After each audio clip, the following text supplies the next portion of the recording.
Thank you all for joining us today. This is the third installment of the 26-27 VOX-Pol lecture series.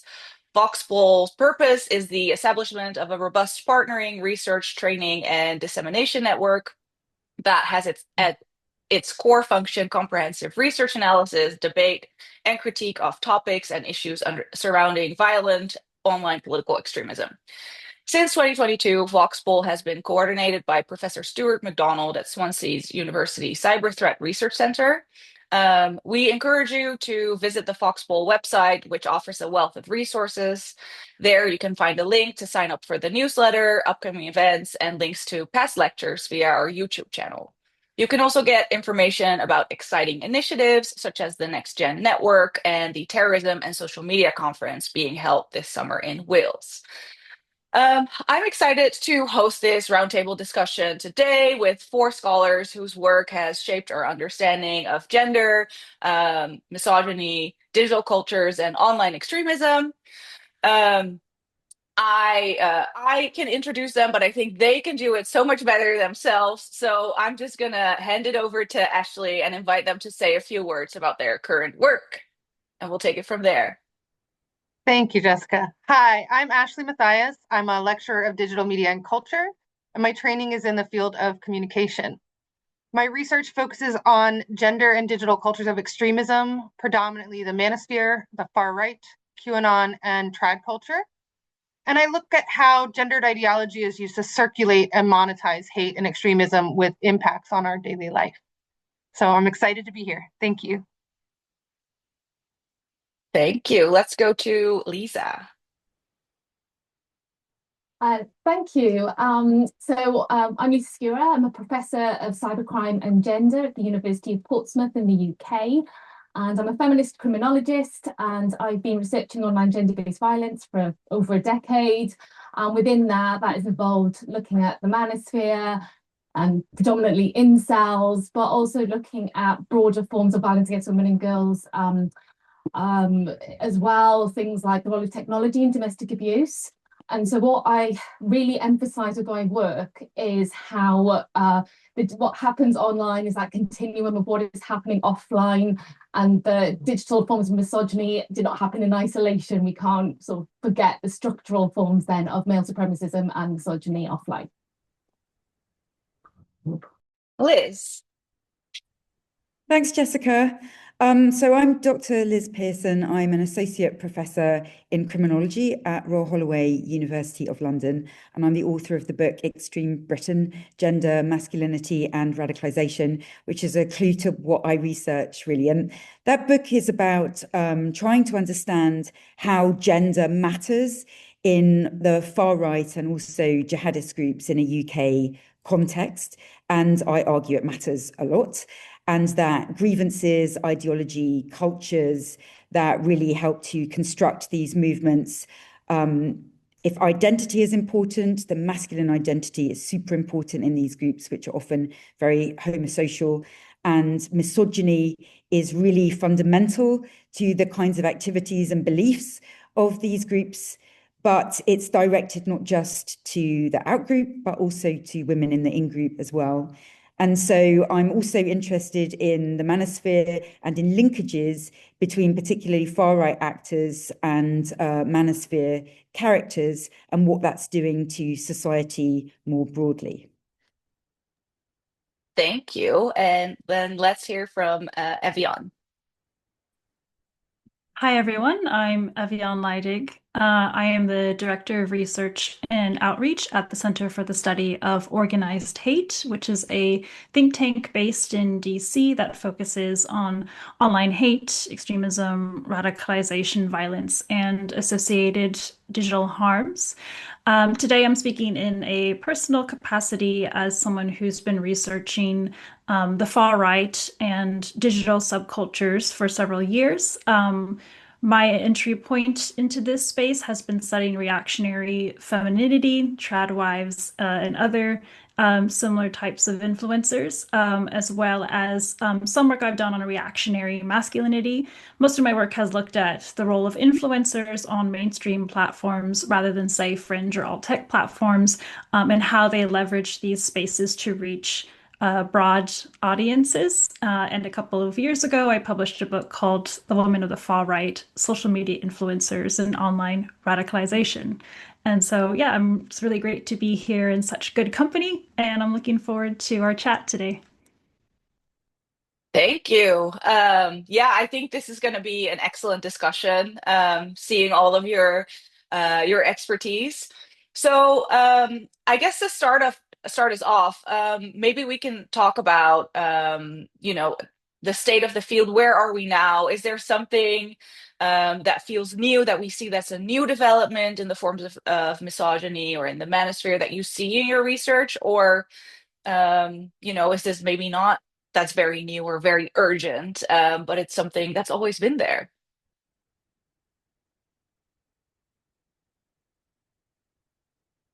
Well, I think we can all agree here that there has just been this explosion of interest in the manosphere. I mean, it seems like there's a new documentary every day about infiltrating the manosphere or talking to like the top influencers. And I think for those of us who've been studying this for years now, it's not that we didn't see this coming, but I think it's the way that it's been framed in the public debate and in the media has been jarring, I would say. And I think, yeah, I mean, I would also say that there has been an interest in things like tradwives as well, and sort of like the rise in prominence of some pretty influential accounts in that space. But I think that has been overshadowed by the amount of interest that we've seen in figures like Tate in assessing, is he a gateway drug, and so forth. But yeah, I think maybe we can just start off of that as sort of like our entry into this kind of conversation. Yeah, thank you. Lisa. Thanks, Evian. Yeah, I think that's a really, really important point. And I think I'd like to kind of link it back to sort of the broader responses then to violence against women and girls that we're seeing in the UK, that is also kind of obviously having implications elsewhere. But this sort of increased attention paid to men and boys, and I think those of us that have been working in this space for a long time, we're well versed in the sort of male victimhood narrative that permeates these spaces, right? It's very core to the ideology. And I think with all this increased interest, and the kind of now the shift now from looking at victims and the harms to, oh, we're going to work with men and boys and try and divert perpetrators, which in itself, yeah, that sounds like a great idea on the surface, but I think it's having inadvertent repercussions in reinforcing the very same narratives that, as I said, we've seen in the manosphere for a very long time. And of course, what's happening here as well is that those kind of key questions are never ever addressed, in the sense of, why aren't girls and non-gender binary persons attracted to the same sort of discourses, the same violences and harms? The experiences around loneliness and rejection and all of those things, they're not universal to men. So why is it that that some men are reacting in this way, and now, as I said, the response to it is being framed as if it is something unique and novel, and I said, and that is now coming through in certain policies, and so particularly in the UK, we've got the new VOG strategy that our government has released. And within that now, in that men and boys and how to sort of help create healthier sort of masculine narratives is featured within there. And so I just have some sort of concerns. So it's not necessarily sort of new developments in misogyny per se, but it's like I said, the framing around it and the responses towards it. Thank you. And I do want to talk about the responses to it in a little bit too, because I think that is super interesting. But before we do that, let's hear from Ashley. Hi, yes, definitely building into this. So I kind of had two things as I was sort of thinking through what's going on now. One is sort of the increasing, what I would call, admixture of ideologies across the extremist spectrum, particularly the far right and the manosphere. And the manosphere works as a particular kind of linking bed for that in a particular way because of its focus on misogyny, anti-feminism, and gender. And that's been developing for probably about a decade. but it's working to sort of generate a bespoke ideological frame. So we saw this with the El Paso shooter, where he had both incel terminology and neo-Nazi terminology, and people were very confused about, is he an incel or, but he was also of Mexican descent, so how can he be a Nazi, right? So we have this sort of increasing linkage around misogyny and anti-feminism that is muddying the waters a little bit. And we also see it in things like Nick Fuentes, who runs like the Groyper Army, linking neo-Nazism to inceldom through his own self-identification as an incel and pulling that in, and normalizing sort of rhetoric using everyday language. Your body, my choice, after the last election was a thing he posted that caused a big uproar. And he has a huge follower base. It's a big deal when he does stuff like that. And then people like that acting as interconnectors. So this animates my current thinking, and this is where I kind of come back to what Eviane started with. Is really heavily on the deeply concerning level of public uptake and amplification of the manosphere ideological components and narratives, as well as the language that's developed, right? We have popular culture uptake, including sort of spectacularization of the manosphere in the media and like labeling everything inceldom or everything, right? Extremist, well, and they don't even call it extremist misogyny, but you take my point. And that happens really with news. We see deeply problematic, unnamed presentations of what is ostensibly incel-like hatred and violence in the Netflix production of Adolescence. Like, that show really disturbed me for a lot of reasons, in its presentation of the different roles of people carried. And it links to Lisa's concern about the poor boys subject matter, right? We also see this in the normalization of particularly incel language, right? Incels have a lot of specified terminology, the looks maxing language that's been everywhere lately. And that comes from an influencer named Clavicular, who got famous hanging out with Nick Fuentes and Andrew Tate, right? In a recorded neo-Nazi moment where they riffed on Kanye West. And then we also have the documentary, I specifically pulled one of the documentaries, Eviane, the Louis Theroux documentary on the manosphere, which talks about a very select group of influencers, does not give any sort of history or context, and doesn't really critique it in any way.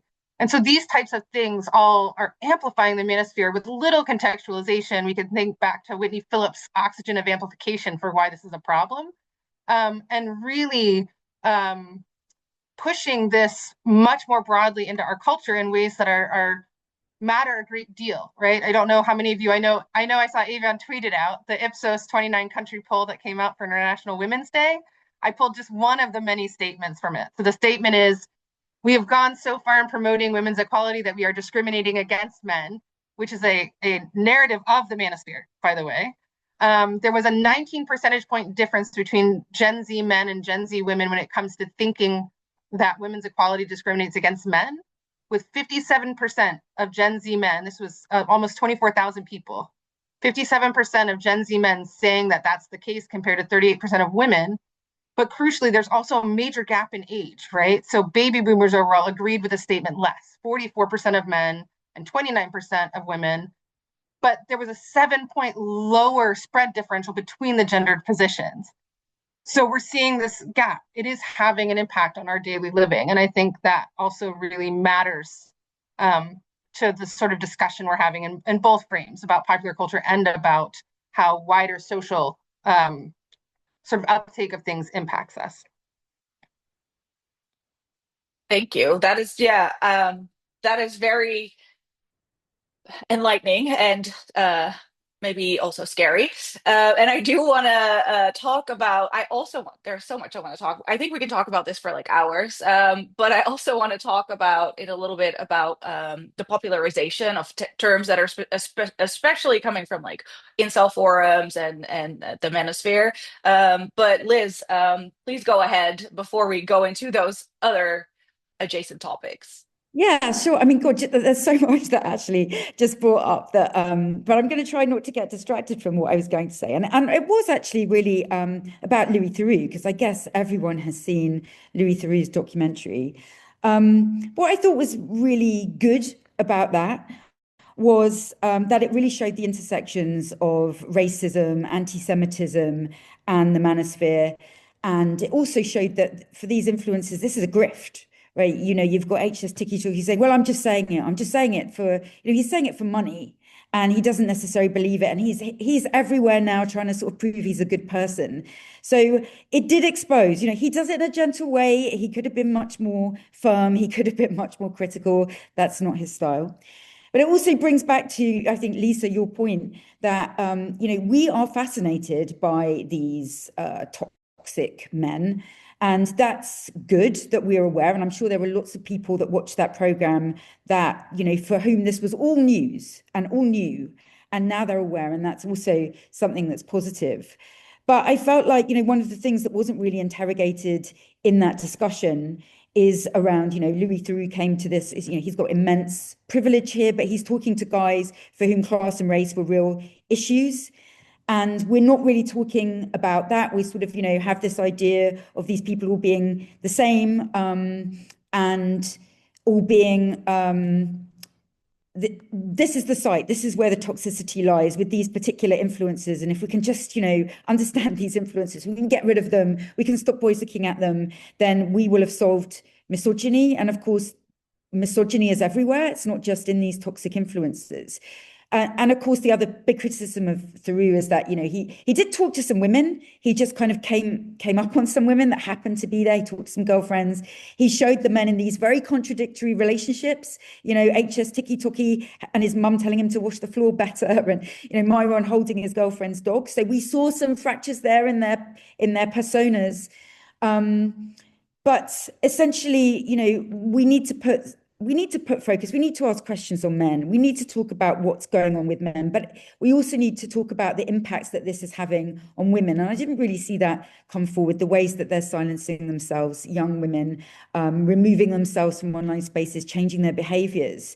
And so it would be good to have more focus on that. And maybe it's less saleable as TV shows, but, you know, we really do need to be aware of the consequences out there too, I think. Thank you. Yeah, and I mean the documentary, there's been lots that's been written about, and I've read a lot about that documentary and how the criticism on it. And I think, yeah, there's a lot to be said about that. Eviane, do you wanted to add to this?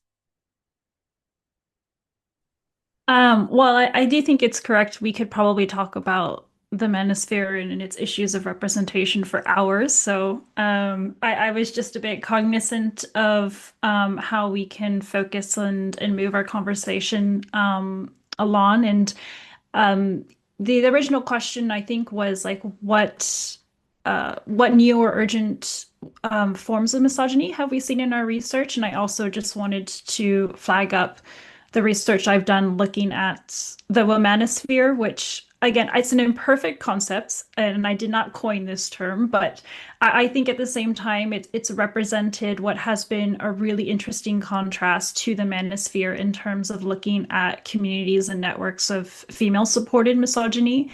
And it's one that I think has exploded in popularity over the last few years, at least from when I had first started researching this space, because in my book, I wrote about the fact that I think there's some type of female equivalent to the manosphere, but I hadn't really fully mapped it out, nor had I really like fully conceptualized it. But, you know, seeing the rise in popularity in things like trad wives, which I know Ashley has also written extensively about, as well as just a plethora of other types of like female influencers and commentators in this space, whether it be figures like Candace Owens and and Brett Cooper. Wait, is that correct? Yeah. Other commentators and figures who all sort of share these things around like anti-feminism, anti-LGBTQ rights, especially transphobia. That's become such a major weaponizing narrative, I think, especially amongst the womanosphere, because it's framed within these very maternalist protections of we need to save the children from you know, trans groomers, etc. To, I think, like the burst in popularity of different lifestyle topics around like Maha and how that also feeds into, again, these maternalist framings, but it's all sort of wrapped up in these really like misogynistic and in patriarchal structures. So yeah, that's just something I wanted to flag up in terms of what I think how our understandings of misogyny have evolved in this space, and also how we're starting to see some really interesting constellations within both like manosphere and womanosphere communities. Yes, thank you. And that kind of brings me to my next question. And maybe I know Ashley, you raised your hand, so maybe you can touch upon this in your answer too, because it's kind of driven by Eviane's last point. Is there something that we're missing right now, or that we should pay more attention to in this field of research, or that we're not paying enough attention to, or that are gaps? So, Ashley, I don't know if this was why you raised your hand. Well, I was gonna rib Eviane a little bit and say that that discussion is in my next answer, Eviane. And my next answer is more related to technology. But I do think that fits the question you asked as well. So we'll go there and see what happens. So, part of what I think is missing from understanding the kind of growth and spread is really understanding the socio-technical systems, the digital systems we live with, and what their purpose is, right? Their purpose is to sell us stuff, period. There's no other purpose. It's to sell stuff. That's it. And that's how they've developed over time. And all of these influencers, different sort of generations of influencers have developed along with that. They do not use these systems in any way that is unintentional or against the affordances of the system, right? So socio-technical systems play a sort of key role in the spread and growth of the manosphere, but also the womanosphere or trad culture, all of these cultures. So for example, my master's research, which was a long time ago now, baby, I was able to show that the primary MRA website had originally focused on anti-capitalist and anti-corporatist messaging, and it did relatively poorly. Like, it had very little uptake. But as soon as it switched to sort of misogynist, anti-feminist framing, it grew exponentially by leaps and bounds, to the point that the only two websites that had more traffic than it did at the time I wrote this were Facebook, had longer duration traffic, Facebook, and the top porn site in the world. I know, it's horrible, but that's what it was. Right. So men were spending a half an hour at a time marinating in this, right? Anti-feminism. And so studying the animating factors of this for a really long time, right? The development of dynamic web, 2005, 2007, made imagery, video, website development, blogging, and social media much more accessible. And that created the first, what I would call the first major shift in the manosphere's reach and uptake. Right. The next step was network influence. So we know that by the time Rebecca Lewis published her Data and Society report on alternative influence network on YouTube, that was 2018, right? She showed how the manosphere, the alt-right, and mainstream adjacent influencers, even people like Joe Rogan and Jordan Peterson, right, networked their reach and amplified each other's messaging to understand to expand their sort of cross-audience appeal, and were productizing ideology. Because remember, these are sales systems. And productizing hate for consumption. And this is part of what I argue undergirds that admixture I was talking about, that development of bespoke ideology, right? Is these participatory systems where people can pick up a little from here and pick up a little from there and blend it, right? So you get this sort of individualized ideology that has meaning imbued by the user in a way that standard ideology does not. And then we see a new inflection point. So this is where sort of Louis Theroux's work is prominent, contemporary work is prominent. And that's the newest crop of influencers. So Tate and HS Tiki-Taki and Myron and all of them. And even the tradwives, right? The tradwife influencers are in this too. And they're using misogyny and anti-feminism and the sort of manosphere or red pill ideology shorthands to sell, right? In the case of Tate and HS Tiki-Taki and all of them, they're selling extremely expensive self-help courses, which are essentially lifestyle branded training rooted in the influencer's personal expertise. And this is indicated by their success as a man, right, through their highly aestheticized presentation of dominant, often violent, sexist, and misogynist, supposedly traditional masculinity. We see something similar with the women, right? They're presenting highly aestheticized, submissive, feminine, sexualized to a point, right? There's a line there, femininity, right? And it's supposed traditional because they're all doing things that go against that, right? HS Tiki-Taki works with OnlyFans. Tradwife influencers, they may work from home, but they work, right? They're not just moms. So we see that happening there. And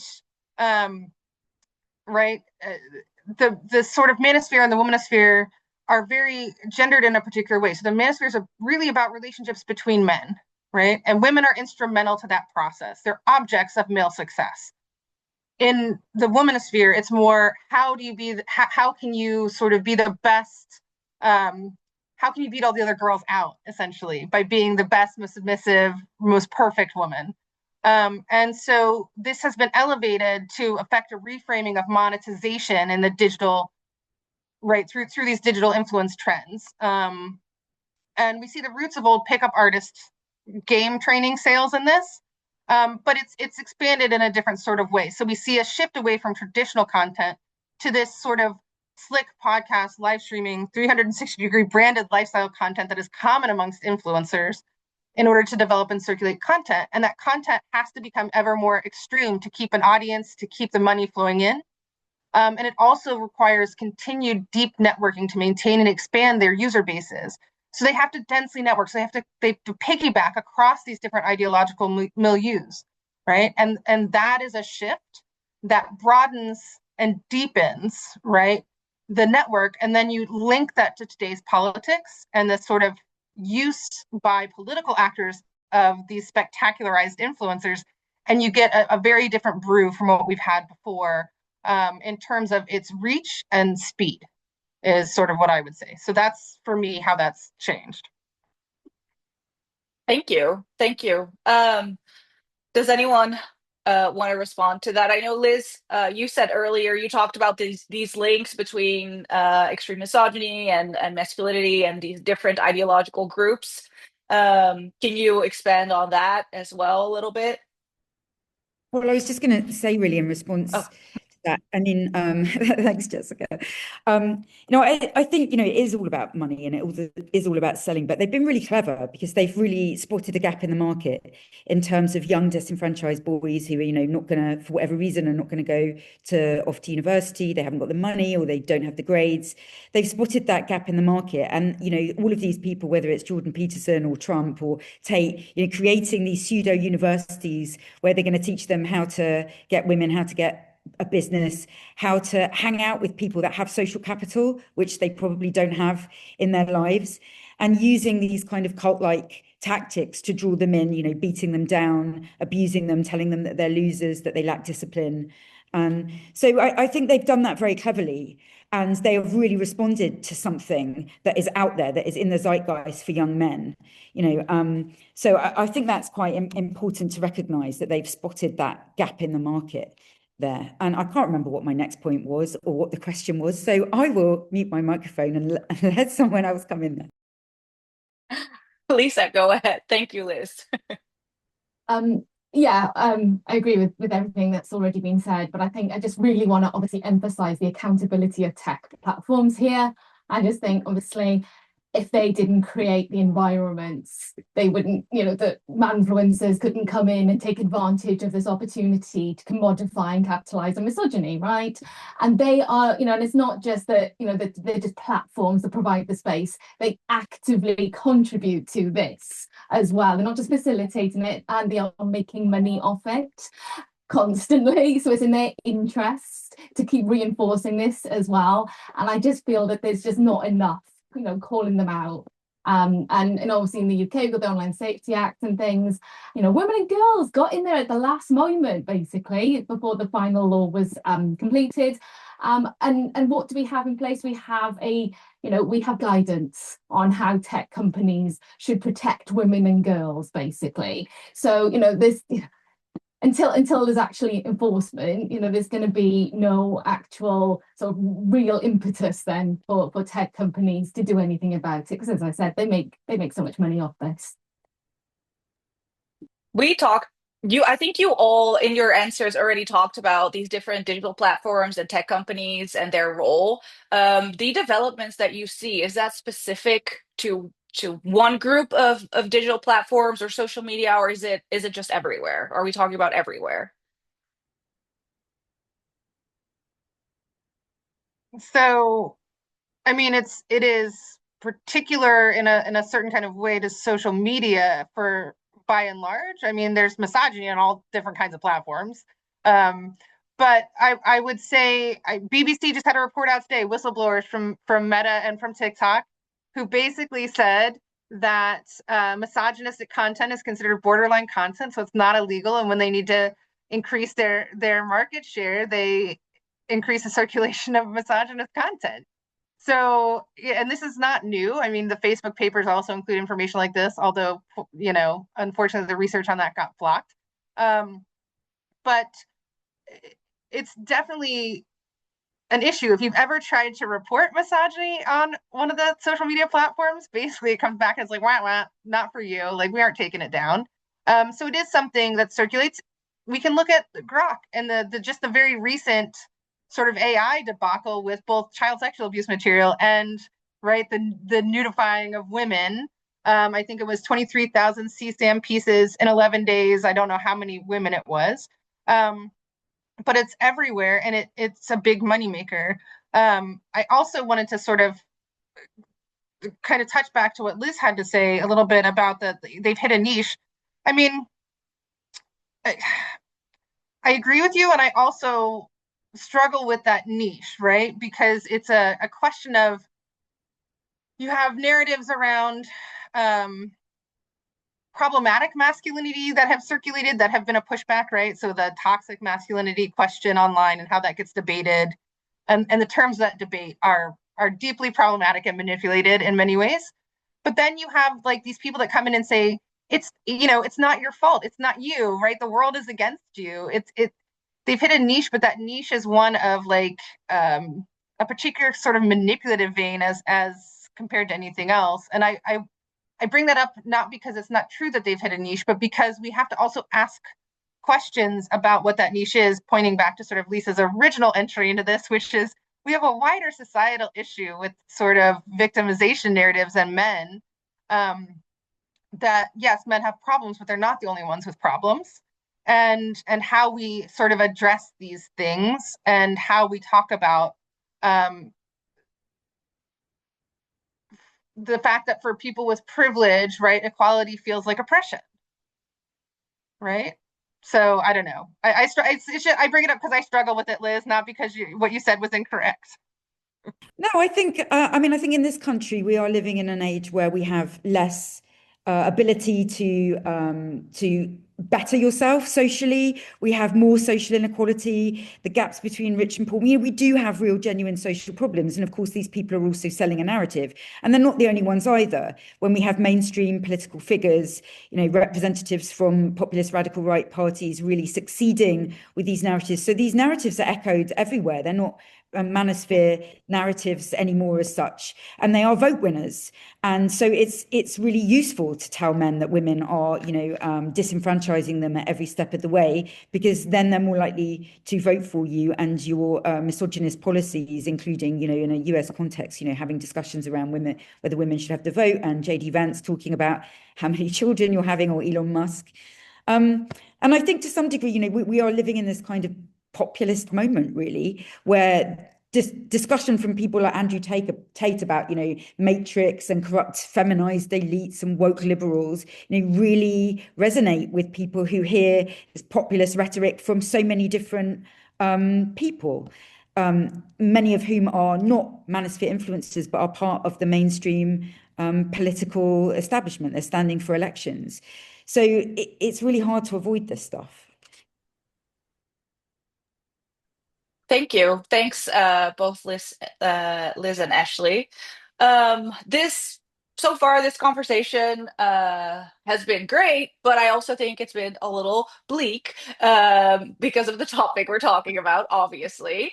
So if we think about like future direction, and if we're looking ahead, what are some forms of counter narratives or anything that we see or that you see in your research that feels promising, or that that would be really helpful in kind of address this issue? Which I know is a really difficult question. I know if we all had the answer, it would have been easier. But what feels promising to you that you come across in your own research? I'm just going to say something bleak again, Jessica. I'm sorry, which goes just again back to this idea of populism, that these guys are really trying to corner the market in authenticity. And this is something, again, you see with the far right, that I'm going to say what no one else will say. We've seen it with Trump, the kind of coarse language with Tommy Robinson, this kind of these appeals to authenticity, you can't be captured, this idea. And you need authentic voices to capture people back again. And at the moment, those authentic voices, anything that sounds like it is liberal or woke or based on learning and education and not, the real life and how ordinary people speak when they're not actually thinking about being considerate to one another, it's being framed as something inauthentic and not real. So, it's a little bit of a bind in that, I'm a 50-odd-year-old woman. I don't really know who is going to have those authentic voices. I think it's really good that there's been a lot of memification of these guys, these influencers, a lot of joking, laughing at their expense. This seems to be positive and authentic and grassroots and developing online. But, they've really cornering the market in that authentic, or at least selling the idea that they are speaking with authenticity. So I think that's a bit of a problem. Thank you. Thanks. And it's fine. That's a little bleak. It's just, the way it is. Evian. Yeah, unfortunately, I don't think any of us are very optimistic about the future ahead. But I did want to build off of something that Liz had mentioned around creating and cultivating those authentic voices, because I think we do see online now like a number of these counter influencers who are trying to debunk these far right or manosphere talking points, right? And try to do so in ways that are really creative, and they use satire and humor, I think, in ways that can be quite effective to reach audiences. They're really good at hijacking SEO, so that way they can start trending on those same topics. My one concern with that approach, though, is that I often I wonder how much they're actually reaching the right audiences, just given the fact of how recommender systems work when it comes to what gets pushed onto users' feeds, right? And of course, I see it in my social media accounts, but I never see it in the accounts that I use for research, which is following a lot of far right and manosphere content. So yeah, I think there is an issue here in terms of how that type of content then feeds into, people's exposure and visibility to it, or is it just, preaching to the choir when it comes to their visibility. And so I think this goes back to an earlier question around tech accountability, right? It's also about more transparency, how these algorithms and recommender systems work. There's been some really interesting cases. For example, the case that was won just against Meta around the design of its products and how that creates feeds into people's addictions with them. And I think there was another case they won around child online safety as well.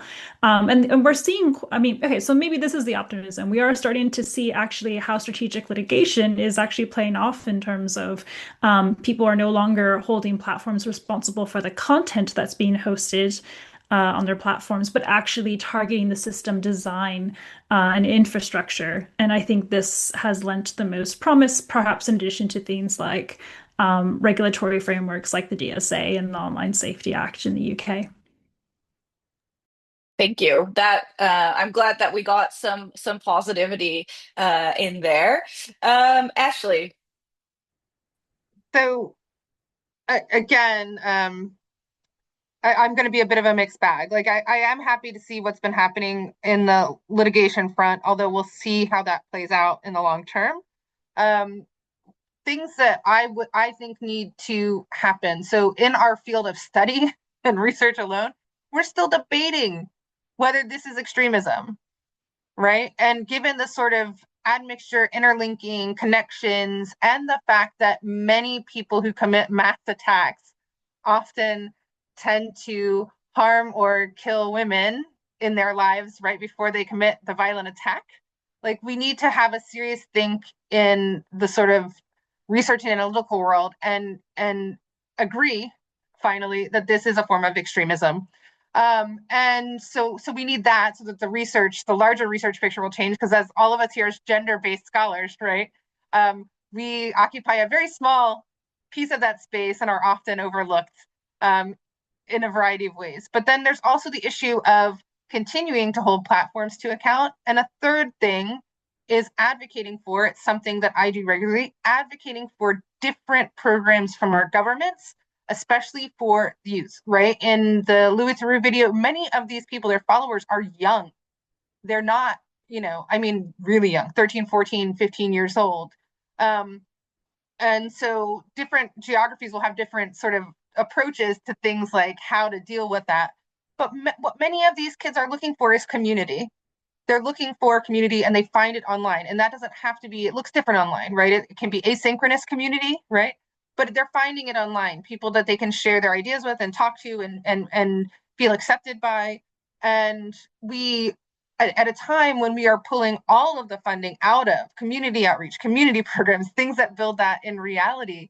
And I think until we start reorienting people broadly, not just children, but especially children, to community offline, we will struggle to develop people that can build real relationships. And when you have real relationships, it gets a lot harder to buy into the narrative that's being sold in these communities.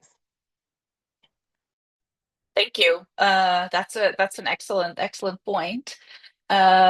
Lisa, I think you had your hand raised.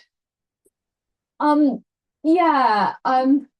I mean, I think, yeah, it's a bit difficult, isn't it? I want to kind of come in with a real positive. This is the light at the end of the tunnel, and we're gonna solve these issues. But we all know that's not the case here. But at the same time, we've got to have some optimism. Otherwise, why do we even bother doing this work? Otherwise, we just get completely demoralized. I mean, obviously, this is a cultural issue. It's going to take a long time to get that change. It's an all-societal approach. I mean, I know we've talked about various areas that we can focus on, like tech accountability, but of course, you can't just design out misogyny, right? You can stop, or you can prevent the environment and the facilitation and the monetization. But at the end of the day, misogyny is going to remain rooted in our institutions and our societies. Law as well, if you end up over legislating, you end up probably taking away, marginalized people's freedoms as well. So you can over legislate in this area, and that would be really problematic. And, there's a whole discussion and a debate to be had about whether or not you ban social media for under 16s and follow Australia, right? And I think that would probably take a whole other discussion. So I'll leave that one there. And of course, there's obviously, education, but, if you don't have the buy-in from the people delivering the curriculum, if you don't have the correctly designed curriculum, if you don't have parental investment, there's so many different aspects here that it's as I said, it has to be that joined up all societal approach. Ashley, you mentioned about the lack of funding for young people and communities and social cohesion. There's a really horrible lack of funding for the VOX sector, supporting victims and survivors. So, there's all of these things that need to come together, but I think it's trying those dots. Otherwise, we're just kind of floundering around, kind of continually just pointing out the problems. At least that's what I feel like anyway. Just going, here's problem after problem, and how do we ever tackle them? But I think one thing that's kind of given me, hope as well is, and I know I kind of started sort of saying about all of the problems that the increased attention on this field has brought, but actually I am actually heartened by some of the attention and the responses to it. And it's frustrating. We're like, violence against women and girls is now recognised as a national emergency in the UK, like it always hasn't been, right? But okay, now there's a priority behind it. Now there's got to be this, they can be held to account. There's got to be that investment. And so, I think being able to kind of say push on those agendas is something I kind of see, as a positive as well. And just and also just the more work that's happening in this space as well, and the more voices that are kind of standing up and doing the work and just sort of, everybody trying to tackle gender-based violence, I think, is something we need to kind of look positively on. Thanks. Thank you so much. Liz, did you want to respond to that or add to it?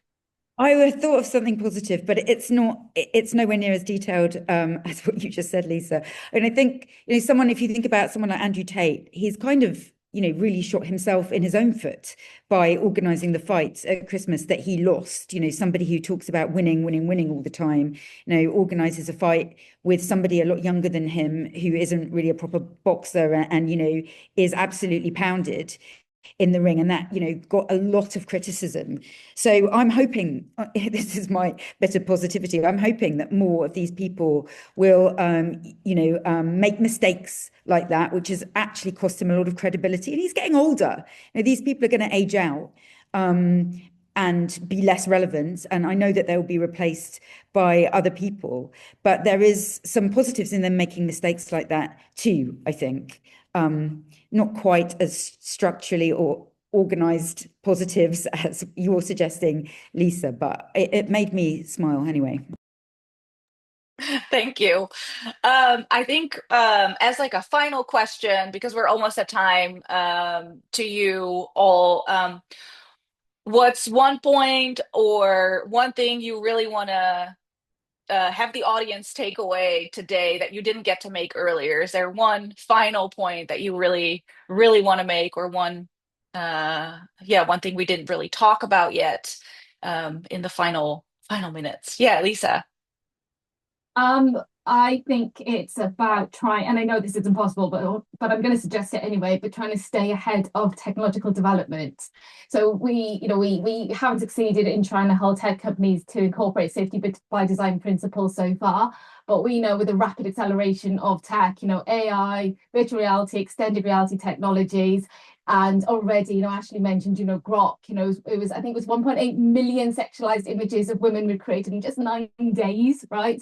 So we know the motivations, we know the modus operandi of these misogynists, right? We know that if they have the opportunities to use new technological developments, they will. So I think it's about trying to stay ahead of that. And I'm going to do a very quick shout out because Suraj Lakhani and I wrote a paper about incels' use of virtual reality as well. So we've done a little bit of work in that space as well.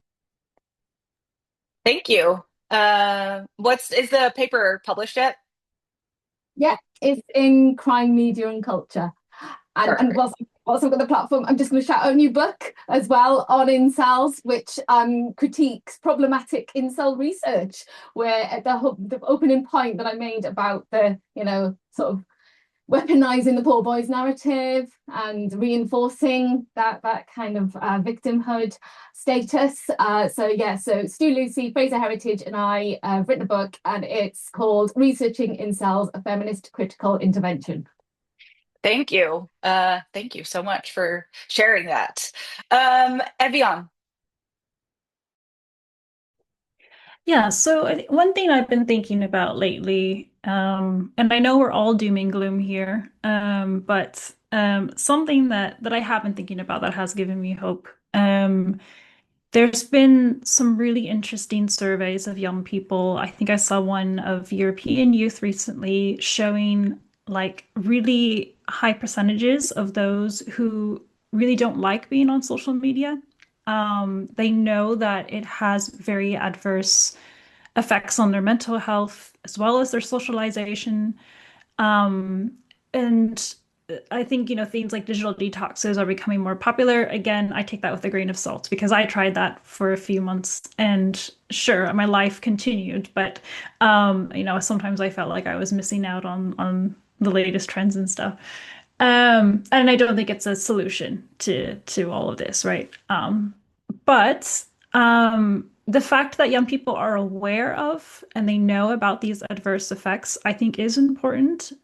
It's just more about, I think, pinpointing the incentives for them to continue to be on these platforms because, their friends and peers are, right? So it's a very natural inclination to not want to sort of lose touch in that sense. But yeah, not sure if there's much of a takeaway from that fact, but it's something that I have been thinking about more and thinking about, yeah, like future generations who, yeah, they're growing up in a world where they see just all this AI slop and just awful things online. But I think it's become more and more popular for them to talk about it openly, and to sort of address the harms that it's causing to them.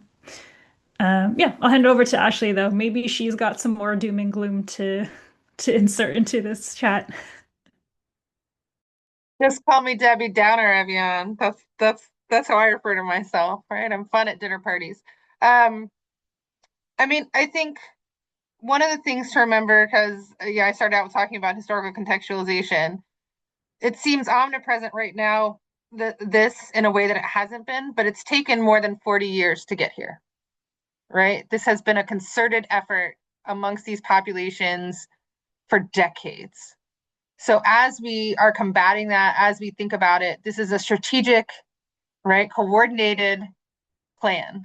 And we need to treat it like that and address it in those ways as we're trying to sort of move forward.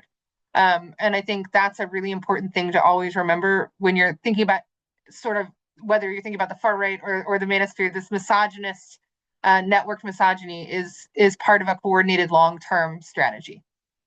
Thank you. Liz, do you have anything to add to this? Yes, I was just going to say that really as a final thought that the Global Terrorism Index report tells us that youth radicalization online and very young youth, so we're talking about men, is high in Western European countries. And so the stakes for this are really high because online radicalization is happening faster than ever, and they're growing up in these cultures. So the impetus should be there to really start working on this because it's not just about effects in the manosphere, it's also about effects beyond that. Thank you. That's great. And on that note, I think we'll end it there for today. So everyone, thank you so much, and we look forward to seeing you at the next lecture series.